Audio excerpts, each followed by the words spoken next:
जय हिंद दोस्तों। स्वागत है आप सभी का एक बार फिर से आपके अपने परिवार शाक्या जी जीके क्लासेस में। कैसे हैं आप सभी स्टूडेंट्स और कैसी चल रही है आप सभी की तैयारी। तो जैसा कि आप सभी को पता बच चुके हैं 7:30 और इस समय हम 7:30 बजे आरपीएफ कांस्टेबल और एसएससी जीडी को टारगेट करते हो मैथ की क्लास बहुत ही शानदार क्वेश्चंस देखते हैं जो सीधा एग्जाम को टारगेट करते हैं। ठीक है, आज की क्लास में हम वो ट्रेंडिंग क्वेश्चन डिस्कस करेंगे मैथ के जो टीसीएस के द्वारा पूछे गए हर शिफ्ट में डेटा बदल बदल कर। ठीक है, तो पेशेंस बनाए रखे, आज के कंटेंट बहुत ही शानदार अल्टीमेट क्वेश्चन है आपके रिवीजन के लिए। ठीक है, आप लोग दोस्तों ये पूरी क्लास देखेंगे और अपनी तैयारी को एनालाइज करेंगे कि कौन सा टॉपिक आपका वीक है और किस पर आपको ज्यादा कमांड बनानी है। चलिए पहला क्वेश्चन आपके स्क्रीन पर रखते हैं। इसके बाद जीके जीएस की बहुत ही शानदार क्लास लाइव चलेगी 8 बजे एसएससी जीडी और कांस्टेबल को टारगेट करते हुए। ठीक है, तो आप लोग जुड़ जाना।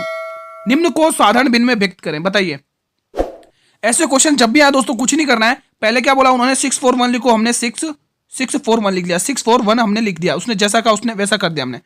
प्लस फिर उसने क्या बोला, आगे थोड़ा इसको आगे लिखते ताकि हमें स्पेस बचा रहे, यहाँ पे प्लस लगा देते। फिर उसने क्या बोला 23 लिखो, मैंने 23 लिख दिया। ठीक है, अब यहाँ से जो जो बात बोल रहा हूँ उसको ध्यान से नोट करना है और एक एक चीज को। ठीक है, सबसे पहले उसने ये देखो बार कितने पर लगा हुआ है। यहाँ पर 2 संख्या ऊपर बार, जितनी संख्या ऊपर बार लगेगा उतनी संख्या हम नीचे लिखेंगे 9, उतनी संख्या बार हम 9 लिखेंगे। ठीक है, यहाँ पर 2 संख्या के ऊपर बार, यहाँ पर भी 2 9 लिखेंगे। ठीक है, अब देखो दोस्तों किसके ऊपर बार नहीं लगा हुआ है, जिसके ऊपर बार नहीं वो यहाँ पर माइनस में आएगा। ठीक है, और उतने ही जीरो लगेंगे नीचे। मान लो अगर यहाँ पे 2 संख्या ऊपर बार ना होता तो यहाँ पे 2 संख्या माइनस में आती, 2 संख्या 2 जीरो लगती है। ठीक है, अब इनका एलसीएम ले लो, सॉल्व कर लो। देखो यहाँ से कितना आएगा, आप देख लो ये 635 आ जाएगा, 635 आ जाएगा।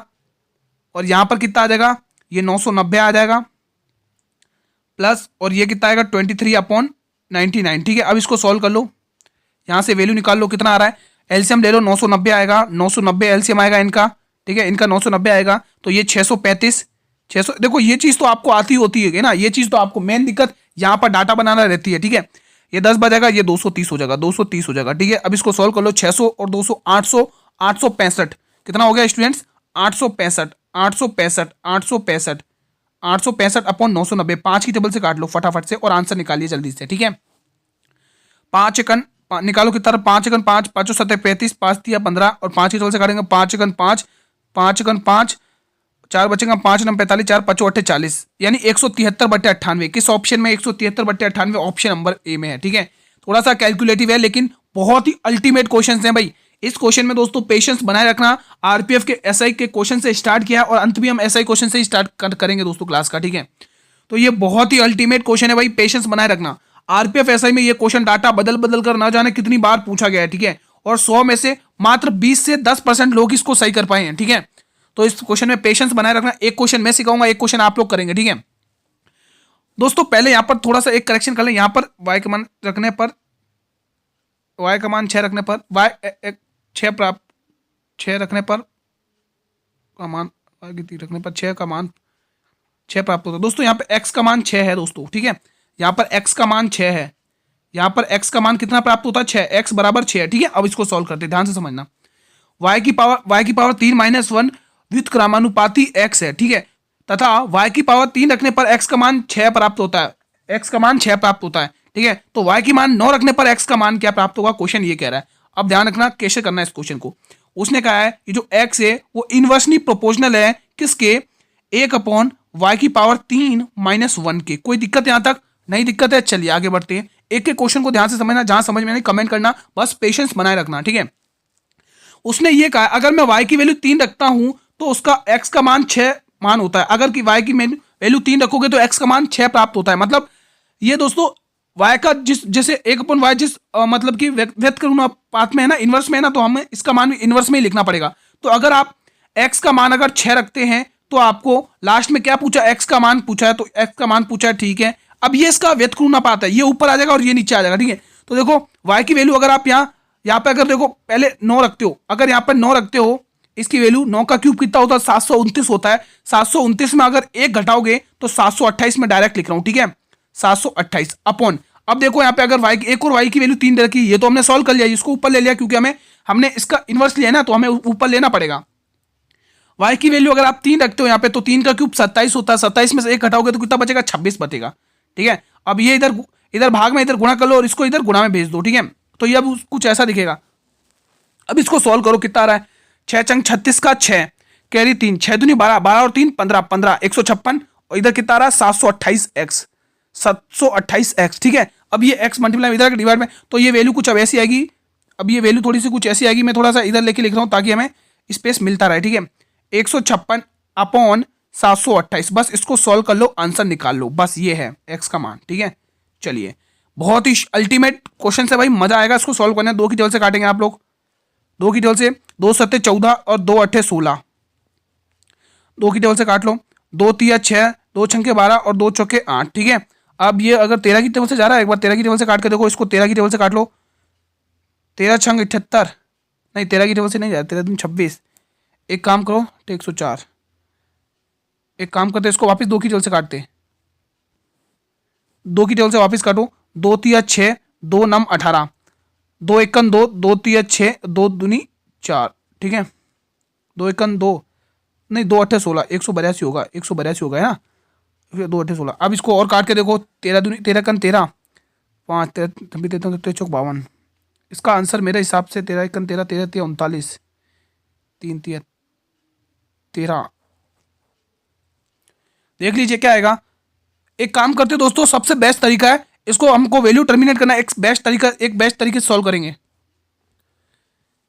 इसको, है ना। आप पूरा 13 से काट लीजिए, 100 की एक बात है ना, इसको 13 से काट लो, बात खत्म। ठीक है, एक बार 13 से काटेंगे हम इसको हम 13 की टेबल से ही काटेंगे दोस्तों, है ना, एक की टेबल से काटेंगे ताकि इजीली सॉल्व होगा। 13 की टेबल से काटोगे कितनी बचेगा, 13 एकन 13, 2 बचेगा, 13 दूनी 26। ठीक है, 13 पंचे 65, 7 बचेगा, 13 छंग 78। ठीक है, 4 की टेबल से काट लो, 4 तिया 12 और 14 चौक 56, 3/14 आंसर आएगा। ठीक है, इजीली आ गया, 3/14, ऑप्शन नंबर डी। तो देखा दोस्तों कैसे इस क्वेश्चन को सोल्व किया। अगर यहाँ पर थोड़ा सा समझ में आया होगा ना, तो थोड़ा पूरा समझ में आ जाएगा इस क्वेश्चन से। ठीक है, इस क्वेश्चन से पूरा समझ में आएगा। बस यहाँ पर x की पावर 6 है, मतलब x का मान 6 दे रखा है, x का मान यहाँ पर 6, x का मान 6 दे रखा है, ये वैल्यू मैं यहाँ पे सही लिख रहा हूँ, x का मान यहाँ पे ऐसा दे रखा है, x का मान 6 है। ठीक है, अब क्वेश्चन को पढ़िए और सॉल्व कर लीजिए। एक बार वापिस समझा दो, ध्यान से समझना। देखो, यदि y की पावर 3 - 1 का इनवर्स है x तथा y बराबर 3 रखने पर x का मान 6 होता है, तो y बराबर 7 रखने पर x का मान क्या होगा। ठीक है, तो वही क्वेश्चन आपको करना है। ये जो x है ना, वो किसके इनवर्स है, वो इनवर्स है y की पावर 3 - 1 के। ठीक है, तो आपको करना कैसे इसको, उसने क्या कहा, अगर y का मान 3 रखोगे ना, तो x का मान जो होगा वो 6 होता है। x का मान क्या होगा, 6 होगा। x का मान कितना होगा, 6। अगर यहाँ पे x का मान 6 है, तो यहाँ पर लास्ट में आपको x का मान ही पूछा, इसकी वैल्यू पूछी है। अब देखो ये इसका जस्ट इनवर्स है, तो हमें जो इसका मान होगा उसका भी उल्टा लिखना पड़ेगा। यानी अगर y का मान 7 है, पहले y का मान 7 रखो यहाँ पे, है ना, तो y का मान 7 रखने पर 343 होता है, और 343 में से 1 माइनस करोगे तो 342 होगा। ठीक है, अब मतलब कि कहने का मतलब ये ऐसे हो रहा है, यानी कि ये ऐसे हो रहा है, 7 ये ऊपर आ जाएगा। मैं शॉर्ट में बता रहा हूँ, कोई दिक्कत नहीं, आप पूरा देख लो। 7 का मान पावर 3 - 1 अपॉन, अब y की पावर, सॉरी y की वैल्यू 3 लिखनी है ना, अब तो 3 की पावर 3 - 1, यही तो चीज मैंने लिखी है यहाँ पर, यही तो चीज मैंने सॉल्व कर रहा हूँ। ठीक है, अब 3 की पावर 3 27 होता है, 1 माइनस करो 26 होगा। ठीक है, अब यहाँ पर देख लो कितना आ रहा है। अब इसको सॉल्व कर लो, 26 को 6 से गुणा करो, 6 छंग 36, 36 का 6 कैरी 3। ठीक है, 6 दूनी 12 3 15, 156 अपॉन 342x, 342x। ठीक है, 342x। अब इसको सॉल्व कर लो। अब देख लो दोस्तों, ये 342 यहाँ पे गुणा में है, इधर आके भाग में आ जाएगा, तो ये कुछ अब ऐसा दिखेगा।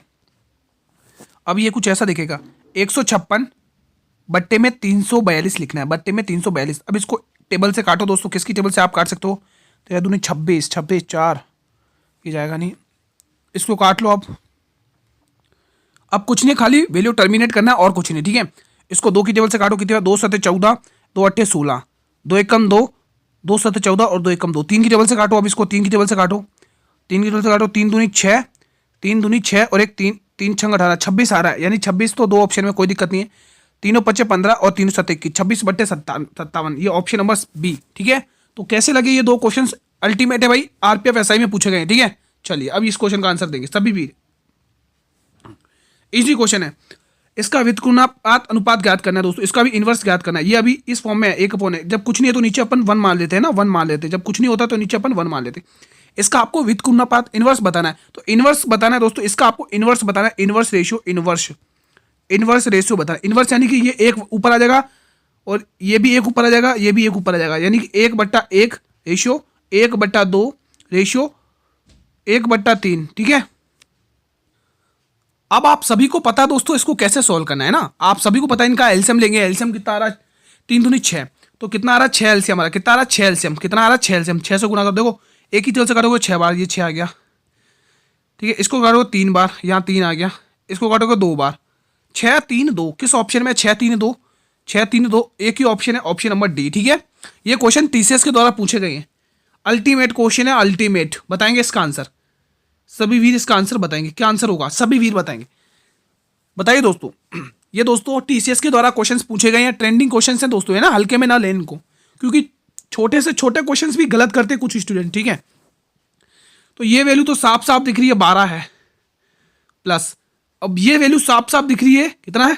3 है माइनस। अब देखो पूरा गेम कैसे खेलना है, देखो समझना ध्यान से। और अंत में बीच में क्या दे रखा है? 0.04। ठीक है, अब देखो कैसे सॉल्व करना है। सबसे पहले देखो ये प्लस का 12 है और ये माइनस का 3 है, तो प्लस माइनस कितना होता है? प्लस माइनस तो माइनस होता है, तो 12 में से 3 घटाओगे 9 3 12, 9 बचेगा प्लस का। ठीक है, अब देखना दोस्तों आपको कैसे करना है। अब आपको कैसे करना है ध्यान से देखना। अब उसने इसको अपन को सॉल्व, इसको मैं यहाँ पे सॉल्व करके बता रहा हूँ दोस्तों, अलग से सेपरेट करके इसको सॉल्व करके बता रहा हूँ। ठीक है, देखो दोस्तों इसमें क्या होता है, इसमें क्या होता है दोस्तों, इसको कैसे सॉल्व करेंगे। सबसे पहले दोस्तों यहाँ पर देखो कितना देर का, पॉइंट के बाद 2 नंबर है तो 2 जीरो आएंगे, पॉइंट के बाद 2 नंबर है तो 2 जीरो आएंगे। ठीक है, ये आ गया रूट में। अब देखो दोस्तों 2 भी बाहर आएगा, क्योंकि 4 का स्क्वायर कितना होता है? 4 किसका स्क्वायर होता है? 2 का स्क्वायर होता है। और 10 किसका होता है? 10 का स्क्वायर होता है। ठीक है, तो ये वैल्यू बाहर निकल के 2/10 बनी। क्या बनी? 2/10 मैंने यहाँ पर लिख दिया। अब देखो इसका एलसीएम लेके चलो, 10 ना 90, 90 और तो 92, यानी 92। ये कितना आ रहा है? 92/10। ठीक है, 92/10 आ रहा है। कितना आ रहा है? तो आपको साफ साफ दिख गया होगा कि 9.2 आंसर दिख रहा है, 92/10 आ रहा है। ठीक है, अब दोस्तों आप इसको जब भाग करेंगे, इसको इससे भाग करेंगे तो यहाँ पर 9.2 आंसर आएगा। कौन सा ऑप्शन? Option number D. ठीक है, अगला क्वेश्चन। तो छोटी से छोटी कैलकुलेशन को हल्के में ना लिया करें दोस्तों। ठीक है, क्योंकि एग्जाम में पूछी जाती है। ये तो फटाफट से कर लोगे आप लोग। 38 - 9 डिवाइडेड बाय 6 मल्टीप्लाई 6, इस 6 ने 6 को हटाया, 29 आंसर आ गया। Option number B. समझ में आया कैसे किया ये क्वेश्चन? चलिए ये क्वेश्चन बताइए।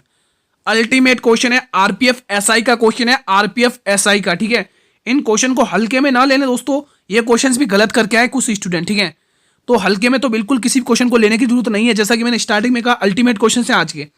2 संख्याओं का एचसीएफ और एलसीएम 12 और 300 है। यदि एक संख्या दूसरी संख्या की 4/9 गुना है तो छोटी संख्या ज्ञात करनी है। छोटी संख्या ज्ञात करनी है। हमको तो बस इतना पता है गुरुजी कि 2 संख्याओं का गुणनफल, 2 संख्याओं का गुणनफल उनके लैसे और मैसे के गुणनफल के बराबर होता है। The product of 2 number is equal to the product of LCM and HCF. ठीक है, एचसीएफ है, एचसीएफ। ठीक है, अब उसने देखो 2 संख्याएं क्या दे रखी है? 4x और 9x दे रखा है। ठीक है, 4x और 9x, और एलसीएम एचसीएफ क्या दे रखा है? 12 × 300। अब इसको आप सॉल्व कर लो। कैसे काटेंगे देखो, कर लो। 4 की टेबल से काटो 3 बार। ठीक है, 3 की टेबल से काटो 3 बार, 3 की टेबल से काटो 100 बार। कोई दिक्कत यहां तक? अब देखो ध्यान से समझना, x × x कितना होगा? x स्क्वायर, और यहाँ पर आपको 100 दे रखा है, तो ये स्क्वायर यहाँ पे आके रूट में लग जाएगा, तो ये आपको वैल्यू साफ साफ यहाँ रूट में आ जाएगा। ये हट गया यहाँ पे ना, 10 आ गई। x का मान 10 आ गया। अब वो मान इसमें इन संख्याओं में पुट कर लो, क्योंकि हमें संख्या ही तो पूछी है। तो 4 × 10 कितना होगा? और 9 × 10 कितना होगा? ठीक है, क्योंकि हमें संख्याएं पूछी हैं। निकाल लो, सॉल्व कर लो। 4 धाम 40 होगा और 9 दाएं 90 होगा। अब उसने पूछा क्या है, तो आप तो मुझे छोटी संख्या बताओ। तो छोटी संख्या इनमें से क्या है? इनमें से छोटी संख्या तो 40 है, तो हमारा आंसर क्या होगा? Option number D. अगला प्रश्न आपकी स्क्रीन पर है, इस प्रश्न का आंसर देंगे। ये भी आरपीएफ एसआई में पूछा गया है। जब भी ऐसा क्वेश्चन आता हम क्या करते? बाहर से, अंदर की गुणा अंदर से, यानी कि 18 × y बराबर 24 × 24। ठीक है, इसको सॉल्व कर लो। 6 की टेबल से काटो, 6 × 3 = 18, 6 × 4 = 24। ठीक है, 3 × 3 = 24 और 8 × 4 = 32। वो ऑप्शन किधर है? ये हो रहा ऑप्शन नंबर ए। अगला क्वेश्चन, फिलहाल इसका आंसर बताएंगे। अल्टीमेट क्वेश्चन है मेरे वीरों, अल्टीमेट। बताइए, ये क्वेश्चंस भी टीसीएस के अकॉर्डिंग ही पूछे गए हैं दोस्तों, है ना। किसी वस्तु कर में 20% की वृद्धि कमी की जाती है तो उसकी खपत में 15% की वृद्धि की जाती है, तो कर राजस्व में क्या प्रभाव पड़ेगा? साथियों सक्सेसिव से कर लो इस क्वेश्चन को, सक्सेसिव से कर लो, इजी क्वेश्चन आएगा, है ना। सक्सेसिव से आप कर सकते हैं, रेशियो से कर सकते हैं, रेशियो से करेंगे बेहतरीन रहेगा, रेशियो से और भी बेस्ट आएगा, ठीक है दोस्तों। 20% की कमी, सबसे पहले 20% की कमी का मतलब देखो, मैं फ्रैक्शन वैल्यू लिख लेता हूँ, क्योंकि बहुतों को तो ये भी पता नहीं होगा कि फ्रैक्शन वैल्यू इनकी क्या होती है ना। तो दोस्तों मेरे पास सभी स्टूडेंट्स हैं भाई, सभी को मैनेज करके चलना है, तो 3/20 होती है। अब मैंने लिख दी वैल्यू, उसने क्या बोला है, उसने कहा है कि 20% की कमी हो रही है, यानी कि 5 थी, 1 रुपए की यहाँ पर क्या होगी, 1 रुपए की कमी हो गई। 5 थी, 1 रुपए की कमी होगा कितने में, 4 में, बिल्कुल सही है। अब उसने कहा है 15 रुपए की वृद्धि हो गई, 15% की, यानी 20 थी, 20 से 3 रुपए प्लस हो गए, 3 रुपए इसमें प्लस हो गए, तो कितना हो गया, 23 हो गया, 23 हो गया। चलो अब इसको काट लो, देख लो, एक ऐड करो, 20×5 = 100 और 23×6 23 से 23×4 = 92, कितने की डिक्रीज हुई है भाई, डिक्रीज हुआ है, 8 रुपए का डिक्रीज हुआ, तो साफ साफ ऑप्शन नंबर ए दिख रहा है, क्योंकि हमें डिक्रीज बताना है। भले देख लो 8 का किस पे, 100 पे, तो वही आंसर आएगा। भले आप 100 के केस में आप कर सकते हैं इसको, है ना, 8 ही आएगा, ऑप्शन नंबर ए। अगला प्रश्न, इसका आंसर बताओगे, अल्टीमेट क्वेश्चन है भाई, हल्के में ना ले, अल्टीमेट क्वेश्चन है। पिछले वर्ष एक स्कूल में 610 लड़के थे, ये टीसीएस के द्वारा क्वेश्चन 2024 के ट्रेंडिंग क्वेश्चन है। इस वर्ष संख्या में, हालांकि क्वेश्चन मतलब एग्जाम का नाम नहीं लिखा है, लेकिन आप ये टीसीएस के, मैं विश्वास मानिए टीसीएस के ये ट्रेंडिंग क्वेश्चन से आप गूगल पर जाकर सर्च भी कर सकते हैं ना। देखा जाए तो ये टेक्नीशियन एएलपी में पूछा गया क्वेश्चन है शायद, हाँ एलपी में पूछा गया है। यदि इस वर्ष में लड़कों की संख्या का 175% है, तो स्कूल में कितनी लड़कियां हैं बताइए। अल्टीमेट क्वेश्चन है, अल्टीमेट। बहुत सारे स्टूडेंट क्वेश्चन को गलत भी करके आए होंगे इस क्वेश्चन को। मुझे तो खाली इतनी लाइन से मतलब, पहले इस लाइन का मतलब निकालो, आंसर अपने आप आएगा, आंसर अपने आप आएगा। इस लाइन का मतलब निकालो, यदि इस वर्ष के स्कूल में लड़कियां की संख्या लड़कों की कुल संख्या का 175 है, बॉयज और गर्ल्स, या फिर गर्ल्स प्लस बॉय लिख लो, गर्ल्स आगे लिख लो, कोई दिक्कत ना है ना, गर्ल्स और बॉयज, ठीक है। अब ध्यान से समझना क्वेश्चन क्या कह रहा है। क्वेश्चन कह रहा है कि स्कूल में लड़कियों की जो संख्या है ना, वो लड़कों की संख्या का 175 है, लड़कों की संख्या का 175 है। अगर लड़के 100 है ना, तो इसका 175 है, ये 175, 25 की टेबल से काटो, 25 7 175 होता है, 25 7 175 और 25 चौके 100, बॉयज और गर्ल्स का रेशियो आ गया, ठीक है। अब देखो, पिछले वर्ष एक स्कूल में 610 लड़के थे, अब इस लाइन से मतलब है 610 लड़के थे, कितने, 610, और यहां पर रेशियो में 4 है, तो 4 का मान 610 है, 610। और आपको पूछा कितना है, लड़कियों की संख्या, यानी 7 का मान पूछा है। आप 7 का मल्टीपल भी चेक कर सकते हैं दोस्तों, 7 का मल्टीपल भी चेक कर सकते हैं, 7 का मल्टीपल भी चेक कर सकते हैं आप इसमें। 7 का मल्टीपल देखो, 7 एकन, ये चेक करके देखो, 7 एकन 7, 7 एकन, ये तो है नहीं, 7 एकन 7, 7 दूनी 14, ये 8 आ जाएगा, ये भी नहीं है। 7 एकन 7, 7 दूनी 14, 1 बचे 7 दूनी 14, ये हो सकता है। और 7 एकन 7, 7 एकन 2, 7 चौका, ये हो सकता है। अब ये 2 ऑप्शन कट गए, अब इन दोनों में से एक आंसर होगा, कोई सा एक आंसर होगा। चलिए आगे सॉल्व करते हैं। 4 का मान आपको कितना दे रखा है, 610 दे रखा है, ठीक है। आपको 7 का मान पूछा है, लेकिन उसने ये भी कहा है कि इस वर्ष 20% की कमी भी होती है, कमी भी होती है, यानी कि 610 का, ये 4 का मान कितना दे रखा है, 610, ठीक है। और 20% की कमी हुई है, यानी 80%, 80%। और हमें मान किसका पूछा, 7 का। बस ये वैल्यू सॉल्व कर लो, ठीक है, ये वैल्यू सॉल्व कर लो। कैसे करेंगे देखो, 4 की टेबल से काटोगे कितनी बार जाएगा, 20 बार जाएगा, ठीक है, 20 बार जाएगा, कितनी बार, 20 बार। और 20 की टेबल से इसको काटोगे 5 बार जाएगा, 5 की टेबल से इसको काट लो, कितना आ रहा है, 5 की टेबल से इसको कट कर लो, कितना आ रहा है, 5 एकन 5, 5 दूनी 10, 5 एकन 5, 5 दूनी 10, 1 बचेगा 5 दूनी 10, 122 आया, ठीक है, 122 आया। अब इनको और इसको गुणा करना है, 122 गुणा 7 कर लो, साफ साफ बी ऑप्शन मेरे को लग रहा है, 7 दूनी 14, क्योंकि इकाई अंक वही है, 7 दूनी 14, इकाई अंक वही है, 854 आंसर आ गया, ठीक है। तो देखो, जो अपन ऑप्शन से चेक करते हैं तो हमारे 2 ऑप्शन खत्म हो जाते हैं ना, option number B will be the right answer. अगला क्वेश्चन, 25 व्यक्ति प्रतिदिन 15 घंटे काम करके 5 यूनिट काम को 8 दिन में पूरा कर सकते हैं, तो 12 व्यक्तियों को प्रतिदिन 20 घंटे काम करके 10 यूनिट काम को कितने दिन में कम कर लेंगे, काम को कंप्लीट कर लेंगे। दोस्तों यहाँ पे काम है, बताइए। हमें सभी को पता है कि गुरुजी 25 व्यक्ति थे, वो प्रतिदिन 15 घंटे काम करके 5 यूनिट काम को 8 दिन में समाप्त कर लेते। काम हमेशा नीचे आता है, ठीक है। तो उसी तरह से 12 व्यक्तियों को 20 घंटे काम करके 10 यूनिट काम को वो कितने दिन में समाप्त करेंगे, बस ये वैल्यू पूछी है, बस, और कुछ नहीं पूछा है, ठीक है। देखो, 5 की टेबल से काटोगे 5 चौके 20 होता है, 5 की टेबल से काटोगे 5 25 होता है, ठीक है, 5 25 होता है। 4 की टेबल से काटोगे मेरे वीरो 2 बार जाएगा, ठीक है। 3 की टेबल से काटो 3 चौके 12, 3 चौके 12 और 3 पंचे 15, ठीक है। अब 5 से ये 5 गया, यहाँ पर कितना आया, 10 आया। उससे पहले देखो, आप 2 की टेबल से काट सकते हैं, 2 की टेबल से काट सकते हैं। देखो, 2 दूनी 4 होता है, ठीक है, 2 दूनी 4 होगा, 2 दूनी 4 होगा, ये 1/5 होगा, ठीक है। और ये 5 इधर से आके गुणा आ जाएगा, 25 दिन आएगा भाई, 25। दोस्तों ये कैलकुलेशन तो आप कर ही लोगे दोस्तों, है ना। 25 दिन आएगा, 25 दिन। कौन से ऑप्शन में? Option number A. ये प्रश्न बताइए, अल्टीमेट क्वेश्चन। दोस्तों छूट पूछिए, इजी तरीके से आप सॉल्व कर सकते हो। जो मेरे वीर डेली क्लास देखते हैं उनको इस क्वेश्चन को फोड़ने में कोई दिक्कत नहीं, उन सभी को पता है कि हम इसको सक्सेसिव से करेंगे और एक झटके में फोड़ेंगे आंसर को। भाई ऐसे कब अपन को कौन सा मेथड यूज करना है, कब कहाँ यूज करना है, क्या यूज करना है, वो आपकी डेली प्रैक्टिस बताएगी, है ना। आप जितनी डेली प्रैक्टिस करोगे ना, तो आपको क्वेश्चन को हैंडल करना अपने आप पता चल जाएगा कि मुझे इस क्वेश्चन को किस मेथड से सोल्व करना है, इसको किस ट्रिक से फोड़ना है ना। तो आप इजीली क्रैक कर जाओगे जब आप खुद डेली प्रैक्टिस करोगे। अब आप दोस्तों प्रैक्टिस ही नहीं करोगे तो कुछ नहीं हो सकता, है ना। क्योंकि मैथ और रीजनिंग जितना प्रैक्टिस मांग करेंगे आपकी उतनी ही बेस्ट होगी, ठीक है। चलिए 40% की छूट है, एक 60% की छूट है, ठीक है। ये आपको सक्सेसिव लगाना और कुछ नहीं करना है, पूरा सक्सेसिव का गेम है भाई। और इजी क्वेश्चन है। ये वैल्यू तो 100 हो रही है, चलो ठीक है 100 लिख लेते हैं, माइनस में लिख लो, ये 2 जीरो घटा लो, 6 चौके 24, 24 घटा लो, 76% साफ साफ दिख रहा है। कितने प्रतिशत? 76%, ठीक है। Option number A D will be the right answer. ये क्वेश्चन देखो, चक्रवृद्धि ब्याज की एक निश्चित धनराशि पर कोई धनराशि 12 सालों में स्वयं की दुगनी हो जाती है, तो कितने वर्षों में यह स्वयं की 8 गुनी हो जाएगा? ये आ गया 36। ये कैसे कर दिया? 36 कैसे आ गया?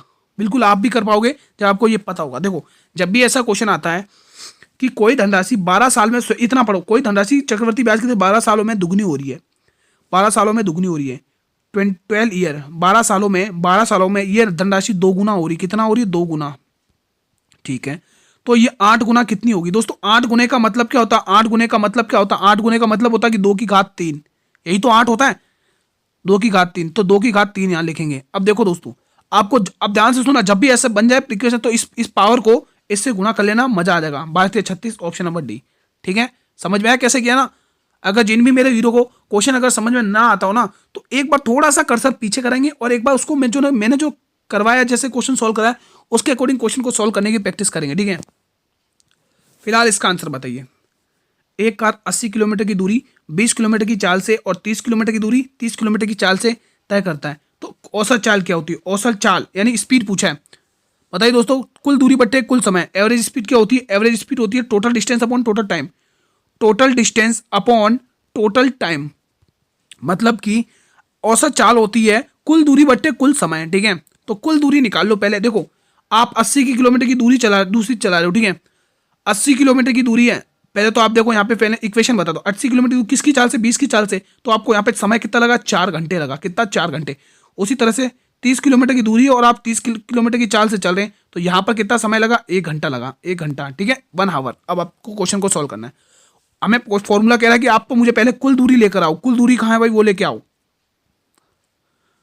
तो कुल दूरी तो आप सभी को पता है कि भाई 80 किलोमीटर की दूरी यहां पर है और 30 किलोमीटर की दूरी यहां पर है, तो 80 और 30 कितना हो गया? 110।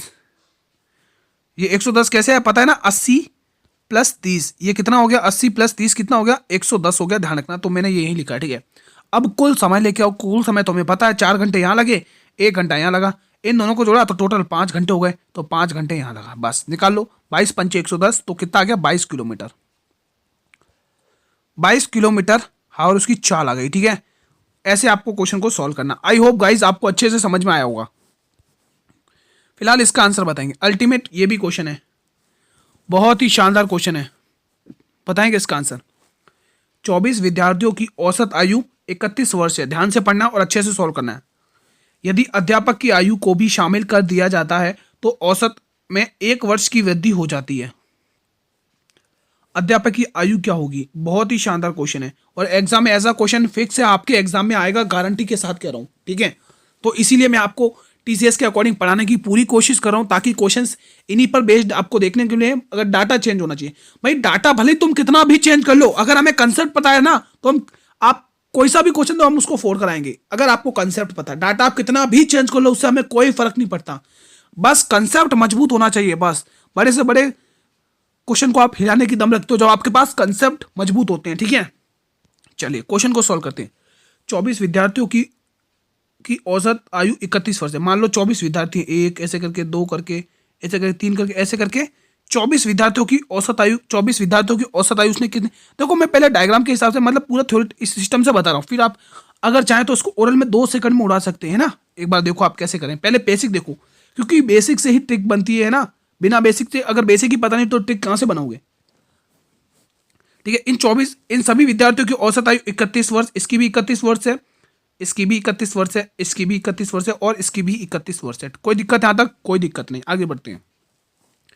यदि अध्यापक की आयु भी को भी शामिल कर लेते हैं, भाई अध्यापक भी आ जाएगा। अब यहाँ पर कितने हो जाएंगे जने? 25 जने होंगे। अध्यापक की आयु को शामिल कर लिया जाता है तो सभी के औसत में 1 वर्ष की वृद्धि हो जाती है। इसमें भी 1 बढ़ेगा, इसमें भी 1 बढ़ेगा, है ना, इसमें भी 1 बढ़ेगा। ऐसे करके यहाँ पर कितने 24 जने थे, 1 बढ़ गया, 1 बढ़ गया, कितना बढ़ गया? 1 बढ़ गया, 24। अब टोटल यहाँ पे कितने हो गए? 25। तो 25 बढ़ा है ना भाई, 1 सभी का औसत बढ़ गया, क्योंकि हमें किसकी पूछी? अध्यापक की पूछी, तो 25 बढ़ेगा ना टोटल। 31 तो सभी का औसत था, उसमें 25 और बढ़ गया। अब कितना बचा? अब कितना हो गया? 5 और 1 6, 3 और 2 5, 56 हो गया। तो ऑप्शन नंबर सी। समझ में आया स्टूडेंट कैसे करना है इस क्वेश्चन को? ठीक है, चलिए अगला क्वेश्चन। बहुत ही अल्टीमेट क्वेश्चन है, ये भी बहुत ही अल्टीमेट क्वेश्चन है। एक विक्रेता 35% की हानि पर गेहूं बेचने का दावा करता है। बस उसने एक बात क्या कही कि भाई मैं अपना जो गेहूं है वो 35% की हानि पर बेचना चाहता हूं। भाई मैं हानि पर बेचना चाहता हूं और कुछ नहीं। आगे बढ़ते हैं। लेकिन वो ऐसे बाटों का प्रयोग करके धोखा देता है, भाई वो आपको, आप जैसे कोई सामान लेके आए, ठीक है, आपके सामने उसने ऐसा चतुराई भरे बाट यूज करे कि आपको पता नहीं चला। आप तो खुश हो गए कि मैंने 10 रुपए दिए और मुझे 10 का ही सामान मिला। नहीं, उसने अपनी चतुराई भरे से सामान बेचा है। ठीक है, वो चतुराई आप पकड़ नहीं पाए और आप ऐसे को लेके घर पे आ गए। ऐसा नहीं। देखो, जिनका वजन उन पर भी अंकित वजन से 60% कम होता है। 60%। पहले तो मैं इनकी फ्रैक्शन वैल्यू लिखूंगा, क्योंकि मेरे कुछ भाई बहन ऐसे जिन्हें फ्रैक्शन वैल्यू का भी थोड़ा सा मतलब पता नहीं होगी ना। तो दोस्तों, अगर परसेंटेज और रेशियो अगर आपका कंप्लीट है पूरी तरह से, तो आप अच्छे से अच्छी कैलकुलेशन को फोड़ सकते हो। इसकी फ्रैक्शन वैल्यू 5 7 35, 7/20 होगी। ठीक है, ध्यान रखना, 5 7 35। और जो इसकी 60% की फ्रैक्शन वैल्यू कितनी होगी? 3/20। कोई दिक्कत? कोई दिक्कत नहीं है। अब अपन क्वेश्चन को सॉल्व करेंगे, सीपी और एसपी। ठीक है, अब देखो, और अंकित, ठीक है, अब देखो दोस्तों, उसने क्या किया है। एक काम करते हैं, इसको सही से लिख देते हैं। यहां से छोड़ो, इसको हटाओ। चलिए अब क्वेश्चन को सॉल्व करते हैं। उसने क्या कहा है कि 35% पर हानि पर बेचने का दावा करता। हानि हो रही है, हानि के केस में हानि हो रही है। ठीक है, यानी 20 रुपए का सामान था, इधर देखो आप पे, ये 20 रुपए का सामान था, उस पर 7 रुपए की हानि हुई, तो सामान कितने बेचा उसने? 13 रुपए में। कोई दिक्कत हो तो बोल दो, यहाँ पे कोई दिक्कत नहीं है। आगे बढ़ते हैं, आगे बढ़ते हैं। अब उसने क्या कहा, ध्यान से समझने का एक एक क्वेश्चन को। अब वो कह रहा है कि 60% कम देता है। भाई 60% कम देता है। भाई देना कितना चाहिए था उसको? 20 रुपए का सामान देना चाहिए था। देना कितना चाहिए था? 20 रुपए का सामान देना चाहिए। लेकिन उसने आपको बाट ऐसे यूज करे कि 3 रुपए उसमें कम करके 17 में सामान दे दिया। ठीक है, 20 दिया 60, रुको 5 12, रुको 60% की फ्रैक्शन वैल्यू कोई गलत तो नहीं लिख दी मैंने? हाँ, गलत ही लिख दी है मैंने, गलत ही लिखी है। यहाँ पे 3 यहाँ पे 20% की फ्रैक्शन वैल्यू, यहाँ पे सही करो। 20% की फ्रैक्शन वैल्यू 20 से 3/5 होती है, 3/5 होती है, 3/5 होती है। ठीक है, मतलब कि उसे सामान 5 रुपए का देना चाहिए था, लेकिन उसने सामान कितने का दिया बताइए? 3 रुपए कम करके दिया, 3 रुपए कम करके दिया। कितने का दिया? 2 रुपए का। अब इसको सॉल्व करेंगे। चलो अब इसको सॉल्व कर लो, है ना, बस इतना ही है। इजी क्वेश्चन है, कोई दिक्कत की बात नहीं। अब इसको सॉल्व कर लो। देखो, 5 की टेबल से करो, 5 5 चौके 20, है ना, 5 चौके 20, और यहाँ पर 3 की टेबल 2 है ना। अब यहाँ 4 दूनी 8 हो गया। और यहाँ पे देखो, अब आप देखो 8 रुपए का सामान 13 रुपए में बेच रहा है, तो वो दुकानदार कितने रुपए का लाभ कमा रहा है? वो जी 5 रुपए का लाभ कमा रहा है। साफ साफ दिख रहा है, 62.5 किसके ऊपर? 8 के ऊपर। ठीक है, तो 100 पर कितने होगा? ठीक है, कर लो इसको, 500/8 से भाग कर लो। साफ साफ दिख रहा है 62.5% ही आएगा। 8 छंग 48, 2 बचेगा। 8 दूनी 16, देखो 62 से आंसर स्टार्ट हो रहा है। अब आगे सॉल्व करने की जरूरत ही नहीं है 50। ठीक है, आगे कर सॉल्व करने की जरूरत ही नहीं है। Option number A will be the right answer. ठीक है, तो कैसे लगे आज के क्वेश्चंस बताइए, कैसा था आज का कंटेंट? बहुत ही शानदार अल्टीमेट लेवल के क्वेश्चन थे। आप इन क्वेश्चंस को बिना करे एग्जाम में जाना ही मत दोस्तों। सही बता रहा हूं दोस्तों, क्वेश्चन एग्जाम में इन्हीं पैटर्न पर देखने को मिलेंगे। ध्यान रखना, ये वो क्वेश्चन हैं जो हर शिफ्ट में डाटा बदल बदल कर पूछे गए हैं दोस्तों। ठीक है, अगर सेशन अच्छा लगा मेरे वीडियो, सेशन पसंद आया तो सेशन को लाइक, और जितना हो सके मेरे भाई सेशन को शेयर करिए। आप लोग जितना हो सके लाइक और शेयर करिएगा सेशन को। और चैनल पर भी नए विजिट करूं तो चैनल को भी सब्सक्राइब कर लेना और बेल नोटिफिकेशन को भी प्रेस कर लेना। ठीक है, और दोस्तों पीडीएफ के लिए आप लोग टेलीग्राम ग्रुप को ज्वाइन कर लो दोस्तों। पीडीएफ के लिए टेलीग्राम ग्रुप को ज्वाइन करो, लिंक वीडियो के डिस्क्रिप्शन बॉक्स में दिया हुआ है दोस्तों, ठीक है, टेलीग्राम ग्रुप का। और दोस्तों 7:30 बजे जीके 7:30 बजे मैथ की क्लास चालू होती है, टाइम बता रहा हूँ, मैथ की क्लास, ठीक है। और जीके जीएस की इसकी अभी आधे घंटे बाद दोस्तों जीके जीएस की 8 बजे क्लास चालू होगी। जीके जीएस की लाइव चलेगी 8 बजे। कितनी बजे? 8 बजे। 8 बजे आप सभी को जुड़ना है, ठीक है। और अच्छे से रिवीजन करते रहिएगा दोस्तों, ठीक है। कल हम इसी टाइम पर मिलेंगे, तब तक मेरे वीरों जय हिंद, जय भारत, वंदे मातरम। धन्यवाद दोस्तों, ठीक है, शेयर करते रहिएगा।